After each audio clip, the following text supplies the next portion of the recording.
commercial capital. This is the news at 10. Live from Channels Television. Reporting tonight, Anne Waodo.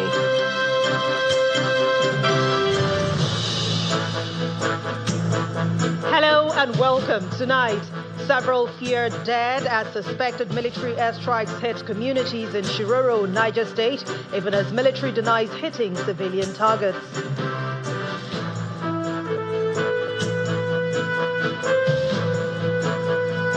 Troops of Operation Heading Kai repel attack by suspected ISWAP fighters on military base in Gonori in Borno State. Nigeria Customs hands over intercepted stolen exotic cars traced to Canada in major breakthrough against transnational vehicle theft syndicates. And country's airlift nationals evacuated from virus-hit cruise ship in the Canary Islands.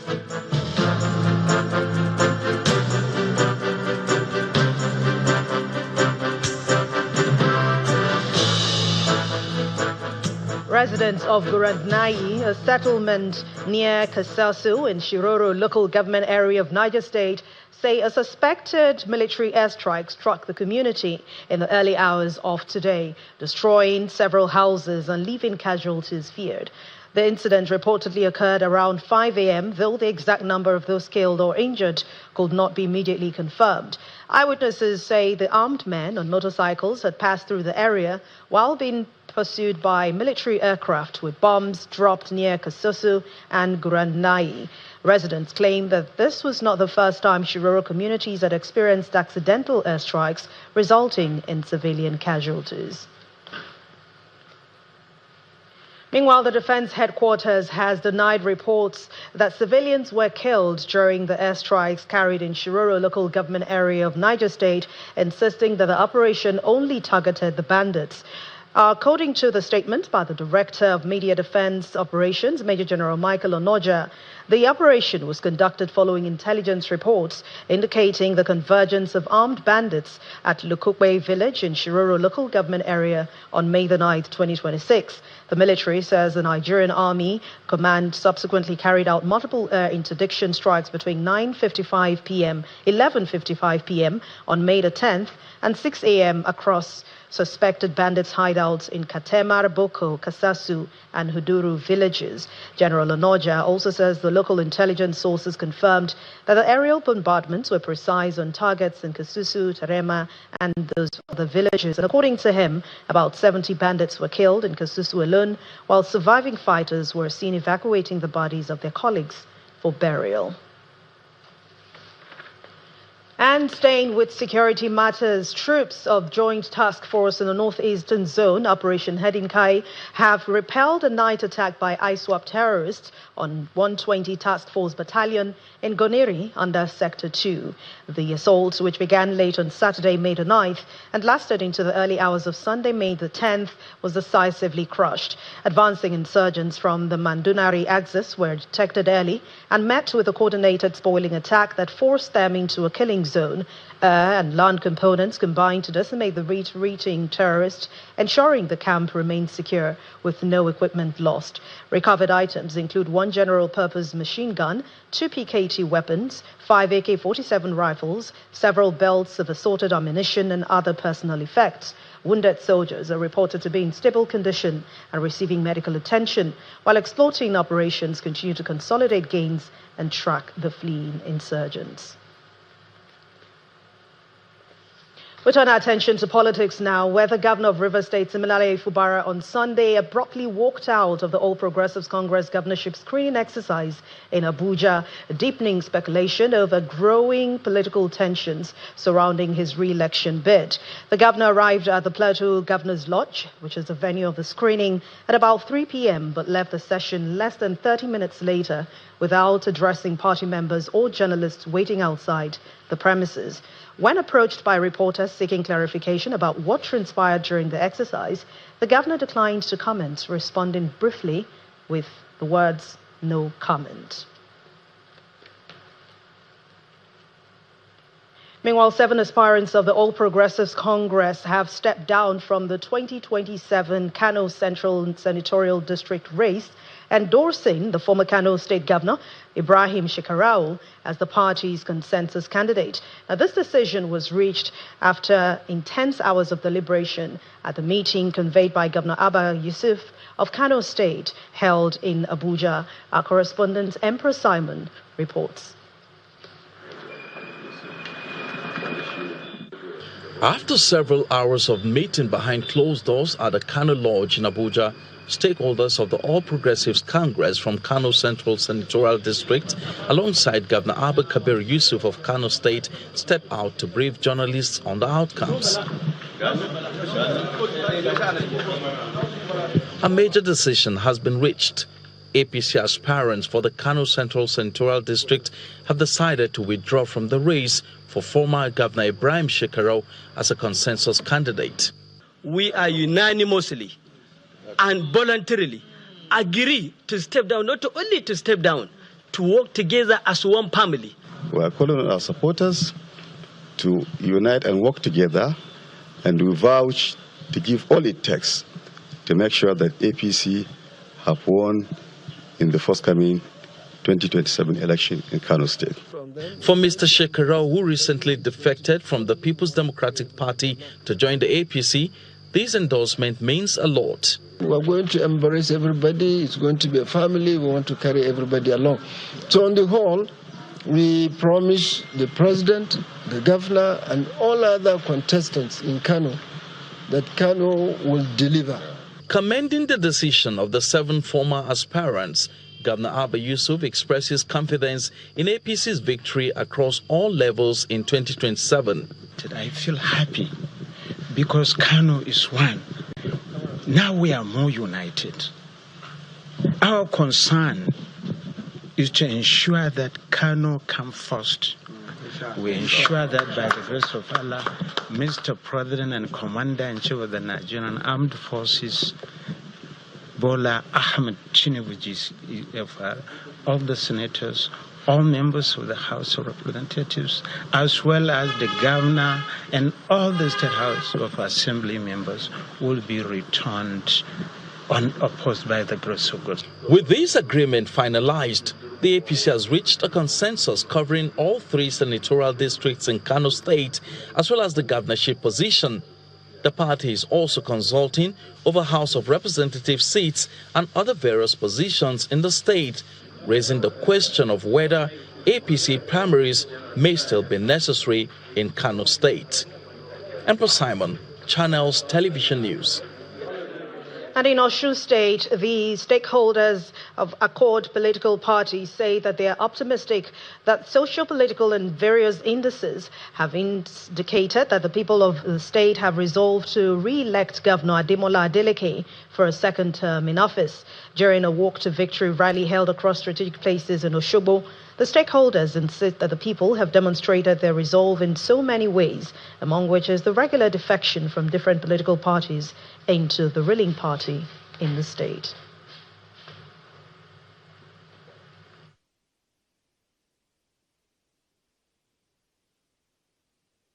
For government to construct his flyover, 2 flyovers in Osogbo at a time, a lot of dry roads, a lot of projects that the previous administration abandoned.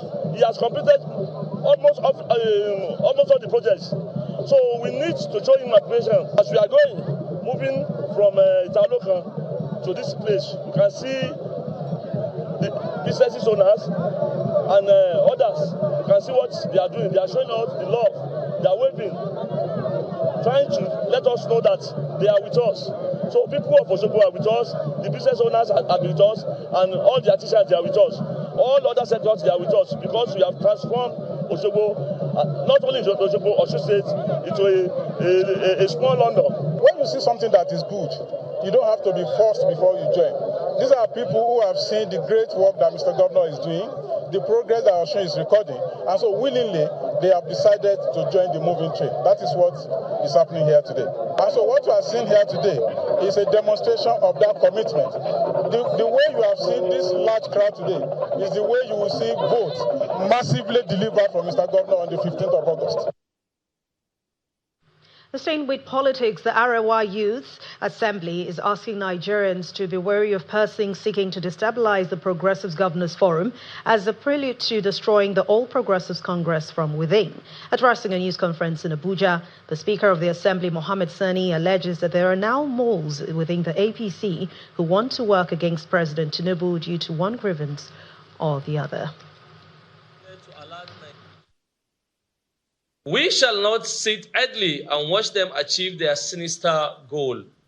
That is why we have convened this press conference to warn them to desist from these plots. We are giving them 48 hours, just 48 hours, 2 days, to apologize to President Bola Ahmed Tinubu, GCFR, our dear president, to also apologize to the Progressive Governors Forum and its chairman, in person of Senator Hope Uzodinma, CON, and the APC for this ill-advised, aborted palace coup, failure of which we shall mobilize Nigerian youths against them. No governor, no political bloc, and no interest group should place personal calculations above the collective stability of the APC and the democratic mandate freely given by Nigerians. Ahead of the May 30 deadline for all political parties to conduct their primaries, the ruling All Progressives Congress seemed to be witnessing tension and resistance in Yobe State also, as some aspirants are expressing dissatisfaction with the consensus means of selecting candidates. 7 aspirants have so far expressed willingness to contest for the office of the governor of the state under the APC, where the immediate past secretary to the government, Bala Malamwali, was picked as a preferred candidate by the stakeholders. This decision, however, being contested by 6 out of the 7 aspirants who are accusing the chairman of the party of bias. On the 23rd of April 2026, the All Progressives Congress in Yobe State held its state congress, where it announced President Bola Tinubu as the preferred candidate for the 2026 presidential election.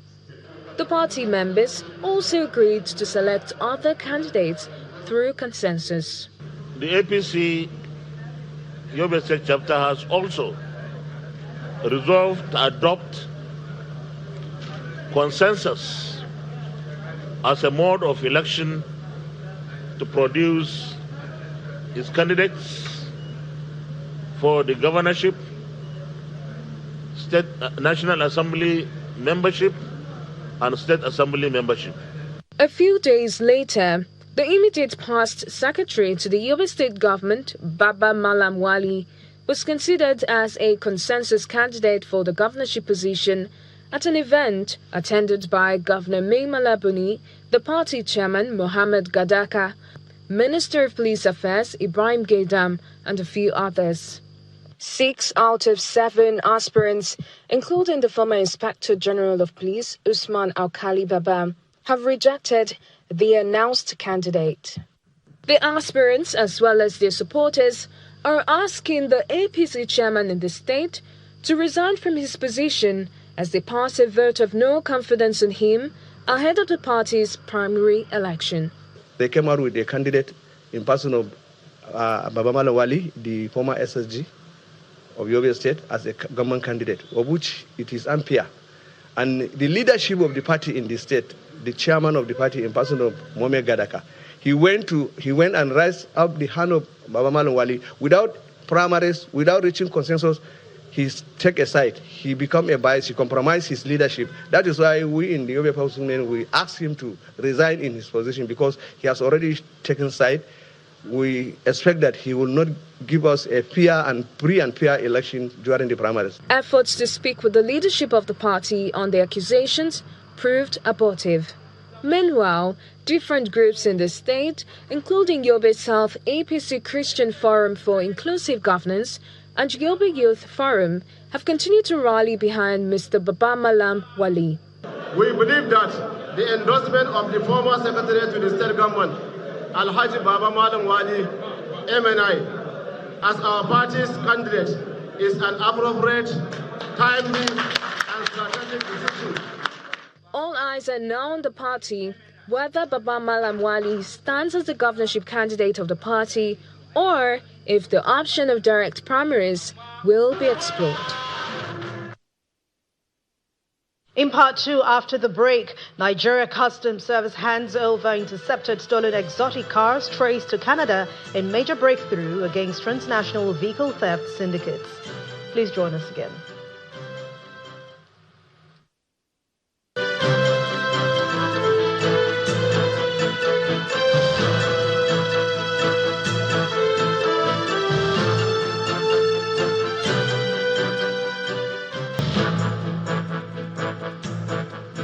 Welcome back. If you've just joined us, you're watching the news at 10 on Channels Television, broadcasting live from Lagos. A reminder of our main stories.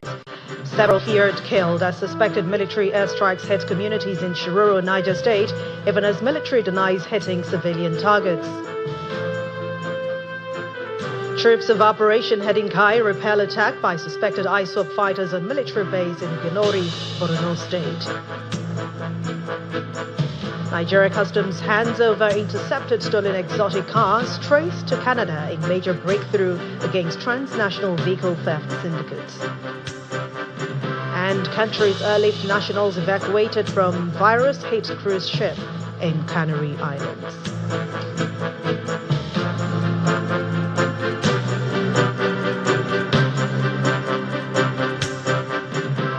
The lawmaker representing Yagba Federal Constituency of Kogi State in the National Assembly, Representative Leke Abejide, is calling on his constituents to prepare, mobilize and vote for President Bola Tinubu ahead of the 2027 general election. Addressing residents of that community at the Alu High School in Kogi State, Representative Abejide pledged over 710 million grants to 71 communities.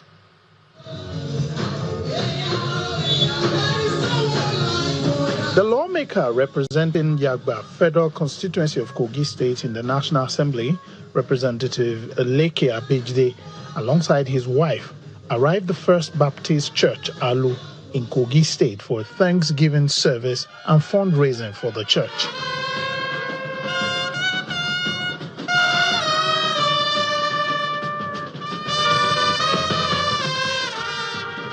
With melodious songs and dancing, they rejoice in the presence of God.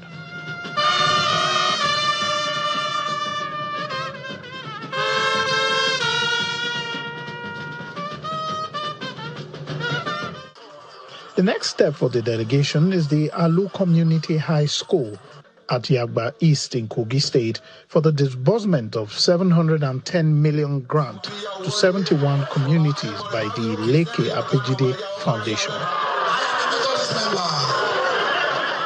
Community representatives came out in their numbers from Alu, Orere, and Agbagon community, among others. It was supposed to be 5 million naira.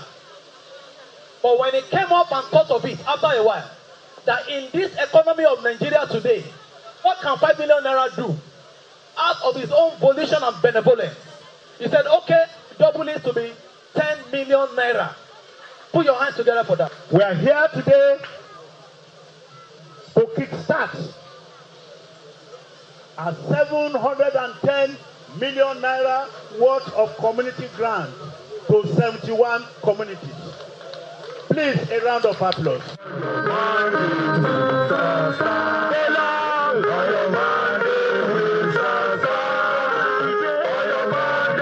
In his remarks, Representative Abejide calls on the residents of the community to mobilize and vote for President Tinubu in the 2027 election.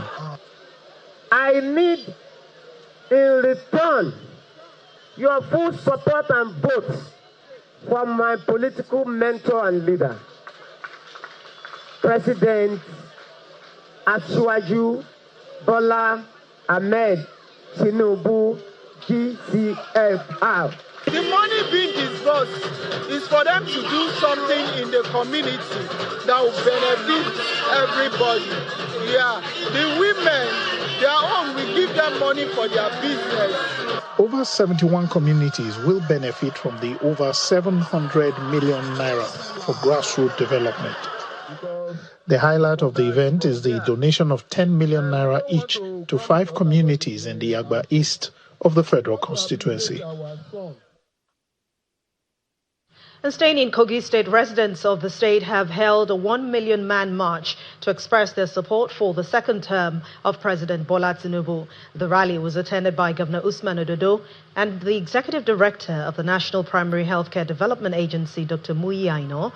The governor commended President Tinubu for what he describes as exemplary leadership and commitment to growth and development, especially in the healthcare sector.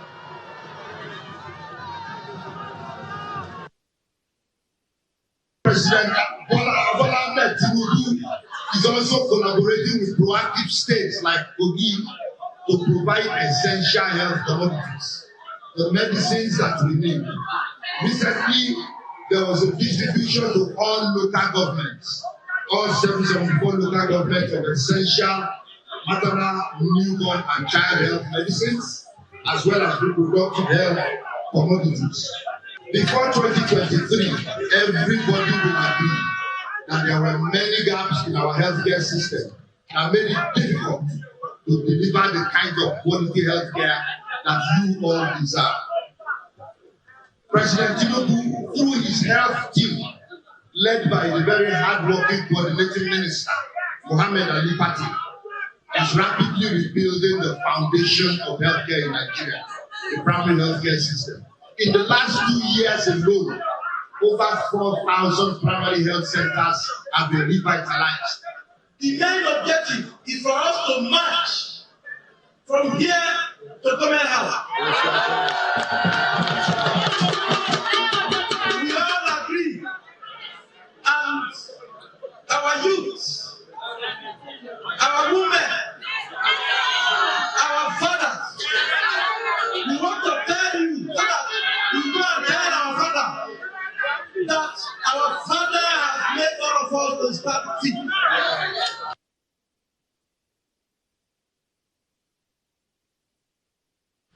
The executive chairman of the Federal Character Commission, Honorable Ayo Midiro, has unveiled plans to establish a robust framework that will ensure socio-economic and infrastructural development is equitably distributed across the country. She explains that this initiative will introduce a guiding formula for budgetary allocations, ensuring that every zone and every state receive a fair share of resources.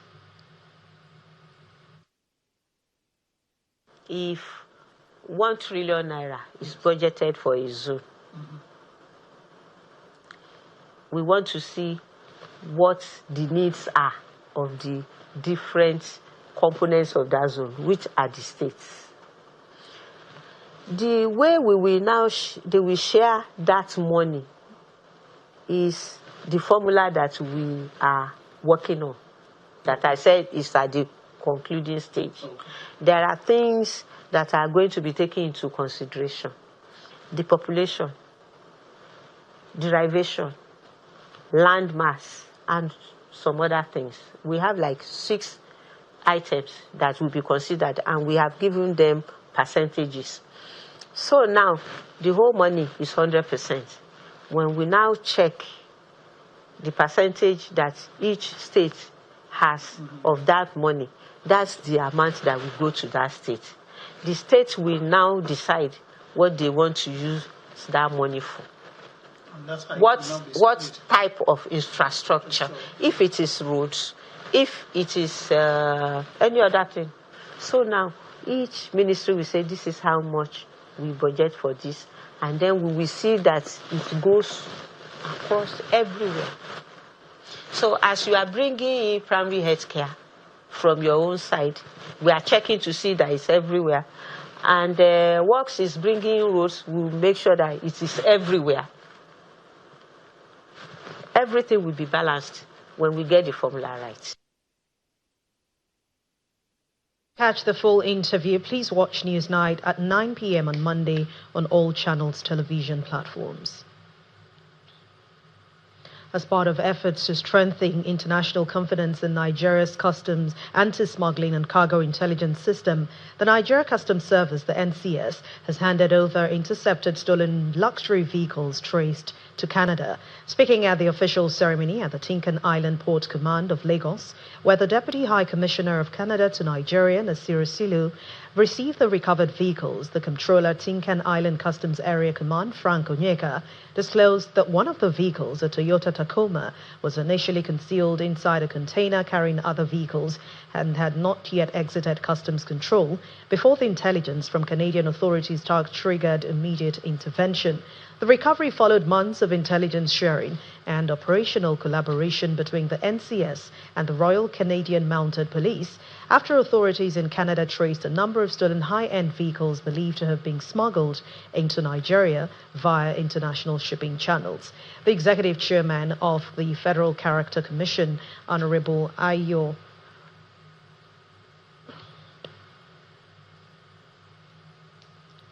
Let's head to Edo State now, where illegal structures and shanties across Benin City, the state capital, are being taken down with the commencement of demolitions by the state government as part of efforts to enforce urban development and tackle flooding.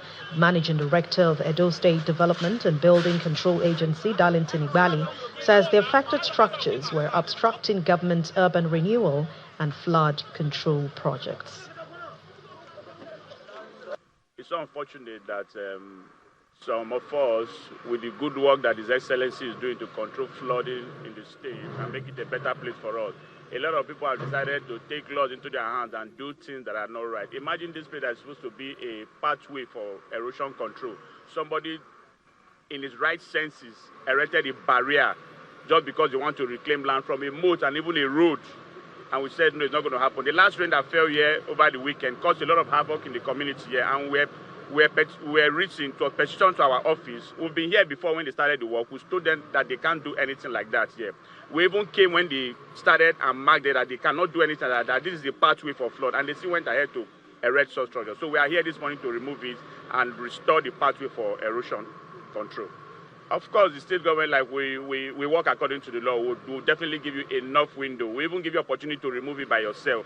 But like on a good day, what we are doing here, this particular person is supposed to pay for the cost of this removal because we've served them notice, stop this work, don't do anything here, giving them enough time, but they refuse. You can even see on the wall, there's a mark of the notice we served. Even a sister agency has also been here for the same issue and they refused. Other places that we've marked for such things will definitely be removed. This is not the only work we are doing today. We're also going to the layout where a lot of places have been taken over by shanties, messed up the beautiful layout that the government has created and started erecting structures by themselves. We'll mark them, we'll give them enough notice, more than 6-7 months notice, and today we are going to clean those places up. Yeah, the law says they should be prosecuted.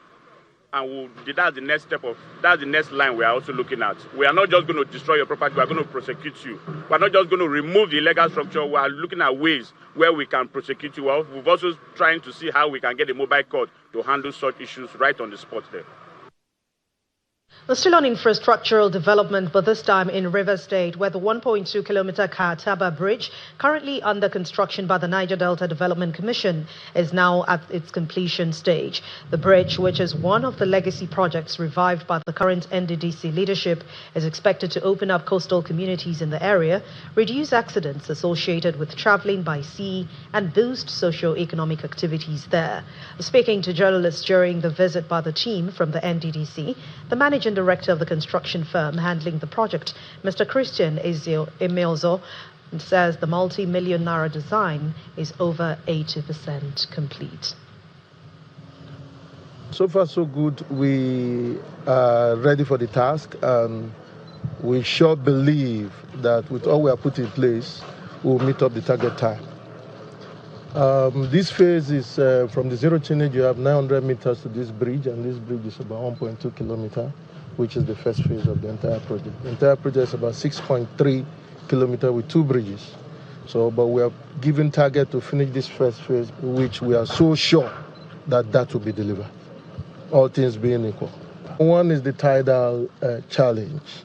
The tide is not a regular one, being saline water. It changes every 6 hours. Sometimes the advantage comes in the night when we cannot walk. So what we do, we sat down, look at it. Engineering, when you see problem, you are bound to solve it. So we increase personnel and equipment. So if we're doing 10% a day, whenever we have the advantage, with increased personnel and equipment, we do like 50%. That's how we're able to surmount the tidal issues.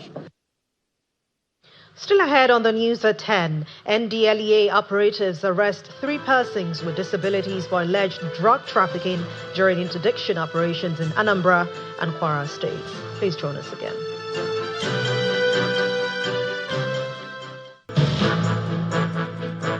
Welcome back. You're still watching the news at 10 on Channels Television. The National Drug Law Enforcement Agency, NDLEA, has announced the arrest of 60-year-old man Romanus Swabara, among 3 other persons with disability apprehended for drug trafficking during interdiction operations in Anambra and Kwara states. According to a statement signed by the NDLEA's Director of Media and Advocacy, Femi Babafemi, Mr. Wabara was traced on May the 6th to Akwaka Forest in Onitsha, where operatives found 250 grams of skunk packaged in retail sachets.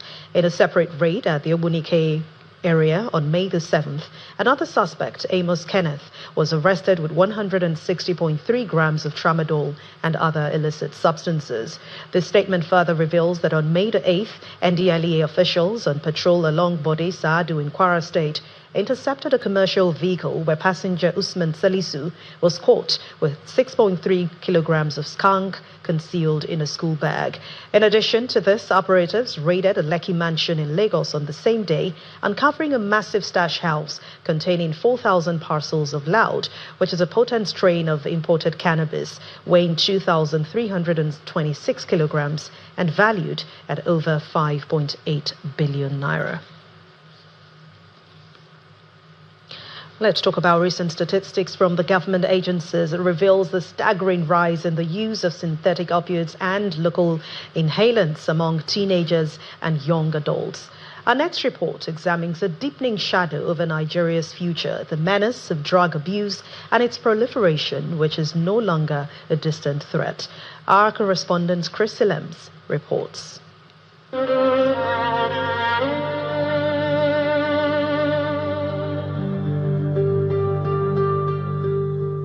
Daylight or under the cover of darkness, the statistics paint a grim picture across Nigeria. The plague of substance abuse is no longer a peripheral issue. It is a shadow lengthening over the country, silently eroding the potential of a generation. Drug abuse will abuse your life. The numbers are staggering. While the 2018 UNODC report first sounded the alarm with a 14.4% prevalence rate, nearly triple the global average, current projections suggest the crisis has only degenerated.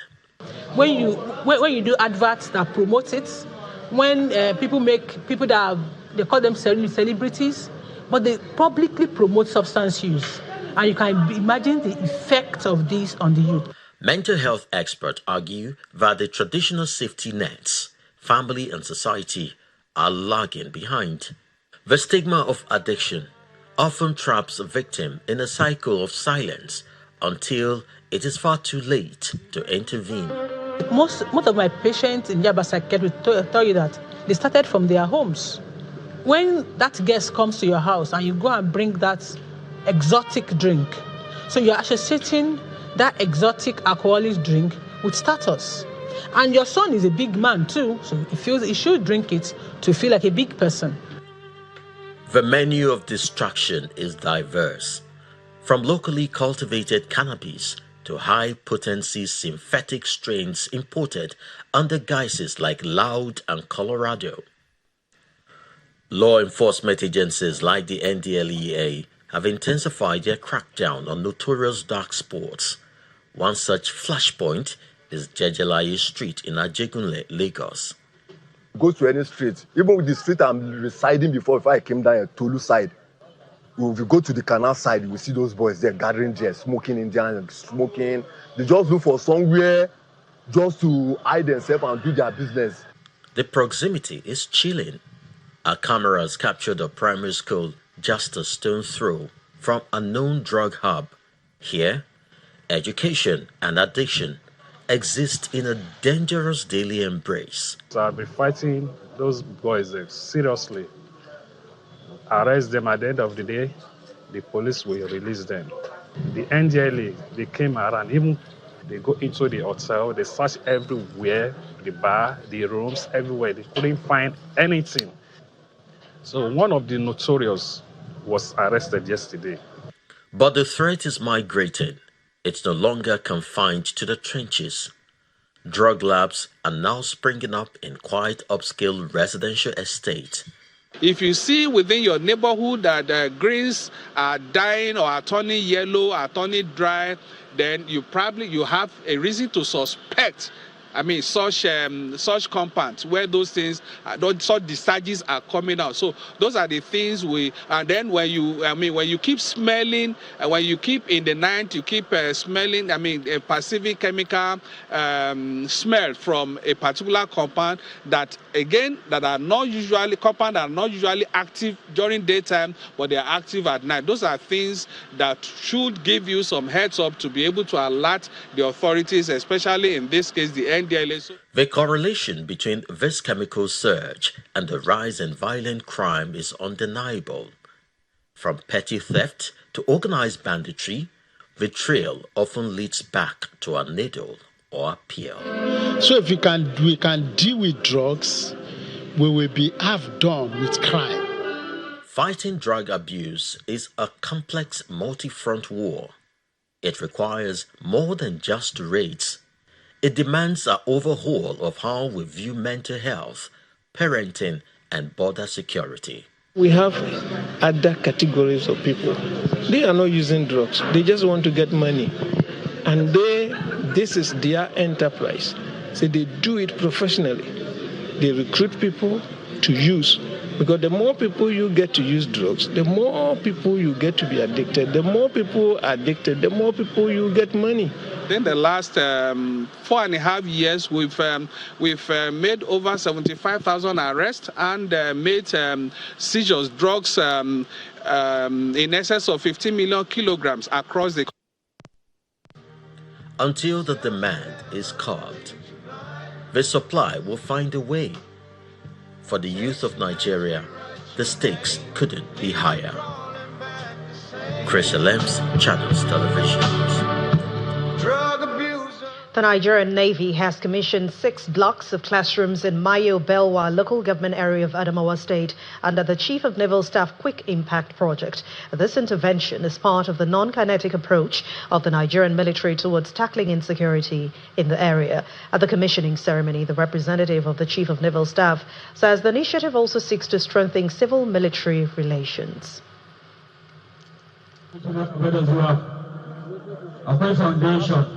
Guests from the Nigerian Navy and other sister security agencies, as well as officials of Adamawa State government, converged on Mayo Belwa Central Primary School in Mayo Belwa local government area of Adamawa State for the commissioning of renovated 6 classroom blocks and other facilities to enhance learning in the area.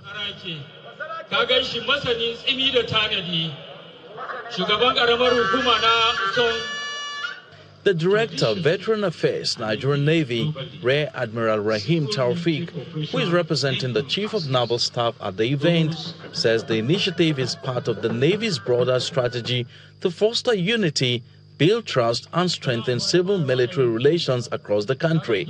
Traditionally, and indeed globally, civil-military cooperation encompasses those activities and interactions between the military and civil society towards the accomplishment of missions and military strategic objectives.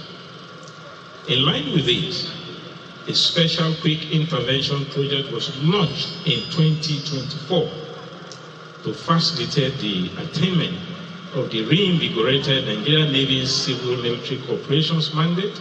The project is also designed to address challenges of inadequate sanitation facilities and deteriorating classrooms. This project is not just about infrastructure. It is a clear demonstration of leadership with compassion and a reflection of the Nigerian Navy's enduring commitment to national development beyond its core maritime responsibilities. These are not just structures of bricks and cement, but structures of opportunity, structures of tomorrow. This school, founded in 1924, is not just a place of learning.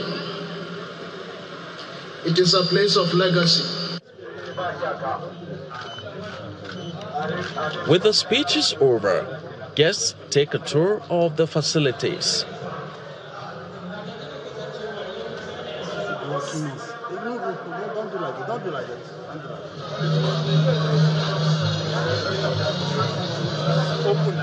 The event climaxes with presentation of learning materials to the pupils of the school, in addition to tree planting by guests, as well as award presentation, among others.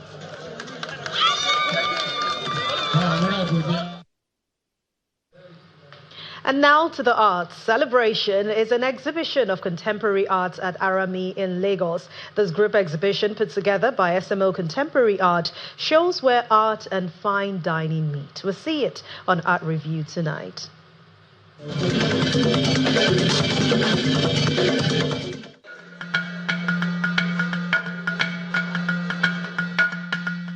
In a vibrant push to bring fine art into the heart of everyday life, SMO Contemporary Art unveils its latest exhibition themed Celebration. By stepping outside the white walls of a traditional gallery, the showcase transforms a modern urban space into a sanctuary of visual storytelling.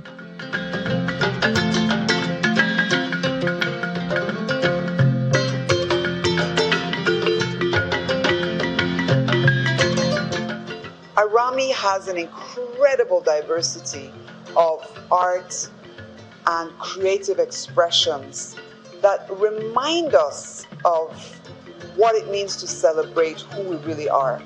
We are a great nation. We are very diverse people.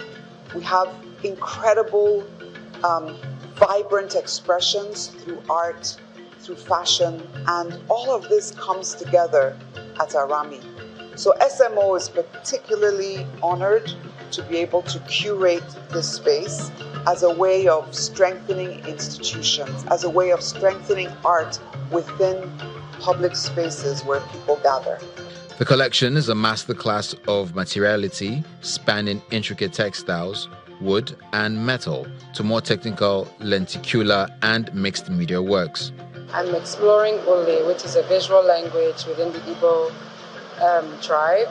The women of Igbo culture would use Ule as a visual language system for their bodies, for their homes, and for various purposes. And my work is exploring that lineage about who came before me, who I'm becoming based off of who came before me, and who I'm becoming based off of what I am interpreting that comes before me. The spatial narrative is further enriched by a diverse array of sculptural forms, from the permanence of bronze and the ceramic to the modern textures of fiberglass. Each piece is strategically placed to interact with the Lagos skyline, proving that high art can seamlessly inhabit shared social spaces. A lot of people need to really think outside the box. They're so geared to going in one direction when they want to see art. But with Sandy and I, we're trying to collaborate the two, art and food, together. Because without one, you can have both of them in one space and really nourishes your soul by having those two things here. As SMO Contemporary Art bridges the gap between the public and the profound, Celebration serves as a reminder that art is not just to be viewed, but to be lived, offering a captivating atmosphere where every medium tells a story of connection and presence.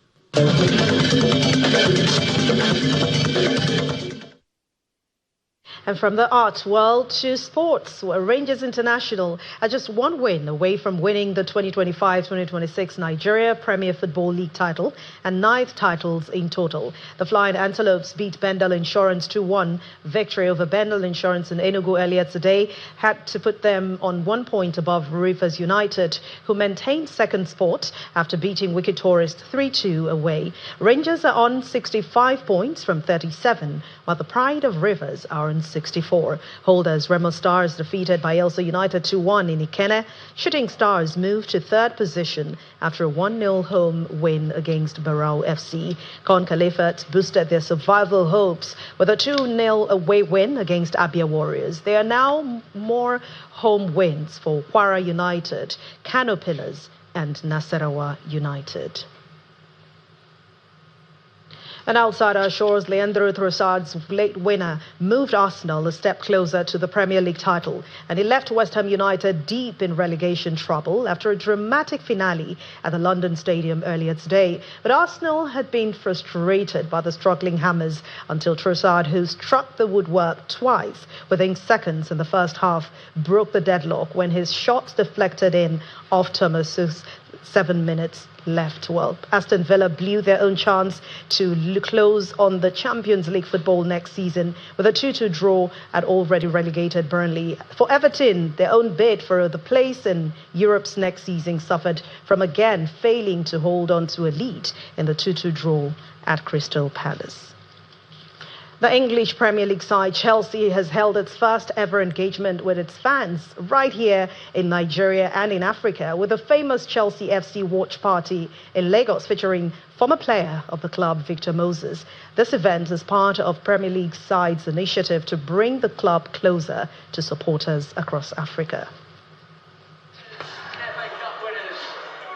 Six-time Premier League champions Chelsea FC, for the first time in the history of the club, is bringing live football experience to fans of the London club in Lagos, providing an opportunity for engagements.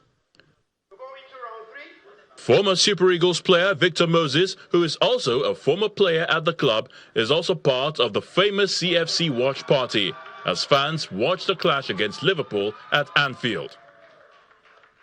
Moses is excited connecting with fans in Lagos at the watch party, with Chelsea boasting of a huge fan base in Nigeria.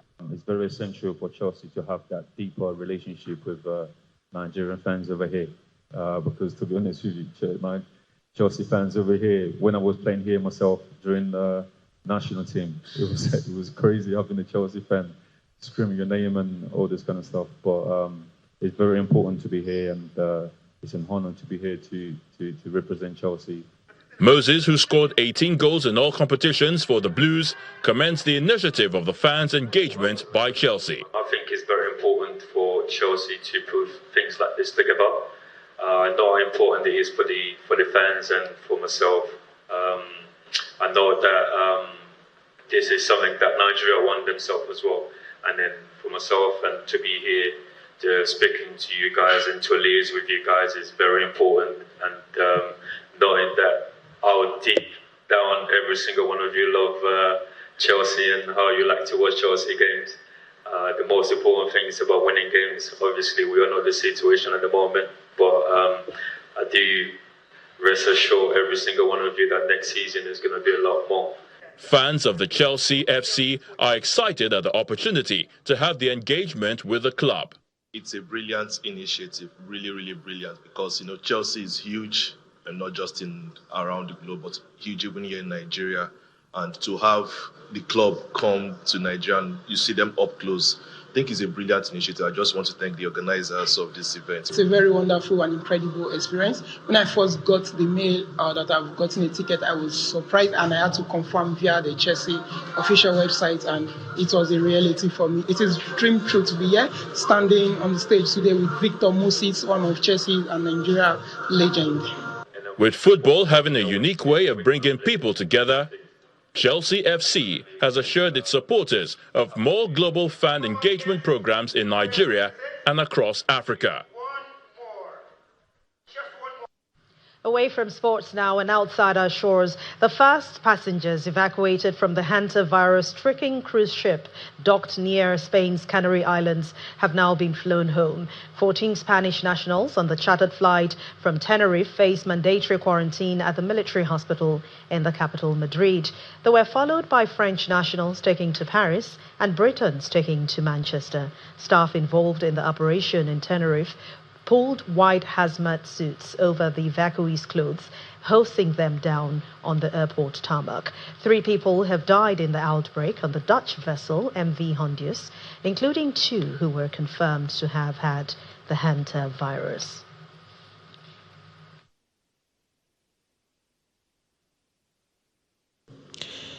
Passengers from the hantavirus-hit cruise ship MV Hondius disembarked under tight safety measures in Spain's Canary Islands on Sunday, as hazmat-clad teams supervised the coordinated evacuation operation. Drone footage released by the Spanish Civil Guard show passengers boarding a small boat in the waters of Granadilla de Abona. The evacuees were then transferred to the port of Granadilla, where they received assistance from specialized personnel in hazmat suits. A first plane carrying people from the ship left Tenerife South Airport for Madrid on Sunday. 14 Spaniards and 1 crew member disembarked. Authorities confirmed they were asymptomatic. The passengers were carried by motorcade to Gomez Ulla Hospital. 23 countries, including Germany, France, Belgium, Ireland, the Netherlands and the United States, participated in what the Spanish authorities have described as an unprecedented operation. Flights for Turkish, Irish and US citizens were also planned for Sunday. Earlier in the day, Director General for the World Health Organization, Tedros Ghebreyesus, reassured that the public health risk for the hantavirus involved in the cruise ship outbreak in Spain remained low. This is not another COVID, and the risk to the public is low. So they shouldn't be scared and they shouldn't panic. This is based on how the virus is behaving now, because this virus is well known, and there are assessments that have been done. The cruise passengers face having to self-isolate after leaving Tenerife, as the virus has an incubation period of up to 9 weeks.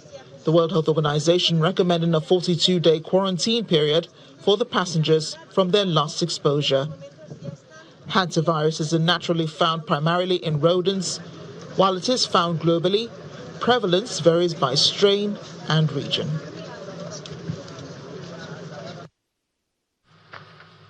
An Iranian state media says the country has sent its response to U.S. proposals to end the war via mediators in Pakistan. No details have been released, as the United States has not made any detail of its proposal public, but reports suggest they center on a 14-point memorandum of understanding, which could lead to negotiations on Iran's nuclear ambitions. The ceasefire, meant to facilitate talks to end the war launched by the U.S. and Israel in February, has been largely observed despite occasional exchanges of fire. However, Iran has continued to block the Strait of Hormuz, leading to a rise in world oil prices, and the United States has been forcing a blockade of Iranian ports to exert pressure on Tehran to agree to its terms. The U.S. naval blockade has infuriated Iran, and on Sunday this week, President Masoud Pezeshkian said, in his words, "We will never bow our heads before the enemy."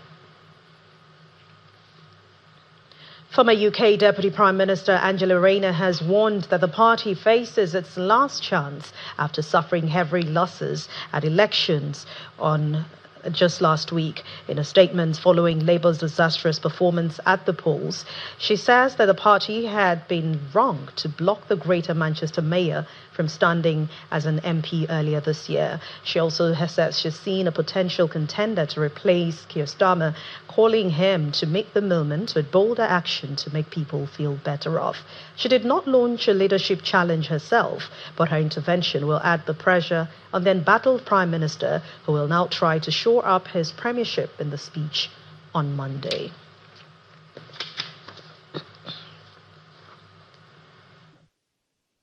And the main news again. Several feared killed as suspected military airstrikes hit communities in Shiroro, Niger State. The defense headquarters, however, denied hitting civilian targets. Troops of Operation Heading Kai have repelled an attack by suspected ISWAP fighters on military base in Gonori in Borno State. And outside our shores, countries are airlifting their nationals evacuated from the virus-hit cruise ship in the Canary Islands.